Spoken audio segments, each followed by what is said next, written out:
Hello everyone, welcome back to my channel. So ఇక్కడ మా చెల్లి వాళ్ళ ఇంటికి వచ్చాము. సో మా చెల్లి వాళ్ళ ఇంటికి దగ్గరలోనే హైవే డాబా ఫుడ్ ట్రక్ బాగుంటుంది, వెళ్దాము అని చెప్తే అక్కడికి వెళ్ళామన్నమాట.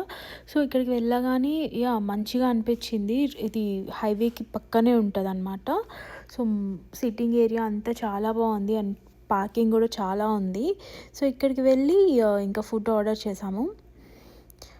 మేము వెళ్ళిన రోజైతే మటుకు చలి చాలా ఉన్నింది. ఇంకా హీటర్స్ కూడా ఉన్నాయి. ఇంకా అక్కడికి వెళ్ళి కూర్చున్నాం హీటర్స్ దగ్గర. సో మేము ఫస్ట్ వచ్చేసి గీ కారం ఇడ్లీ ఆర్డర్ చేసామన్నమాట. సో నేను యూజువల్గా బయటకు వెళ్తే ఇడ్లీ దోశ తినను, ఇంట్లో కూడా అవే తింటాం కదా అన్నట్టు ఇంకా బయట తినను అనమాట. సో ఇక్కడ ట్రై చేశాను. ట్రస్ట్ మీ, చాలా అంటే చాలా. నెక్స్ట్ వచ్చేసి పునుగులు అండ్ పూరి ట్రై చేసాము. అండ్ పునుగులు పూరి అయితే మటుకు చాలా బాగుండింది. పూరి మన ఇంట్లో చేసుకున్నట్లే ఉన్నింది అనమాట. అండ్ నెక్స్ట్ వచ్చేసి వెజ్ ఫ్రైడ్ రైస్ అనమాట. ఇది ఇండియాలో ఎలా ఉంటుందో అలానే ఉన్నింది. స్పైసీగా చాలా బాగుంది వెజ్ ఫ్రైడ్ రైస్. అండ్ అక్కడే పక్కన లైవ్ మ్యూజిక్ కూడా జరుగుతూ ఉన్నింది అనమాట. సో కొంతసేపు అక్కడికి వెళ్ళేసి కొంచెం ఎంజాయ్ చేసి వచ్చాము. అండ్ నెక్స్ట్ వచ్చేసి కుక్కర్ మటన్ పులావ్ అనమాట. ఇదైతే ఒక ముద్ద నోట్లో పెట్టుకొని మళ్ళీ తీసుకెళ్ళి వాళ్ళకే రిటర్న్ ఇచ్చాము. అస్సలు బాగాలేదు. అసలు అందులో ఏమీ వేయలేదు. అసలు కుక్కర్ మటన్ పులావ్ స్మెల్ కూడా లేదనమాట, అలా ఉన్నింది.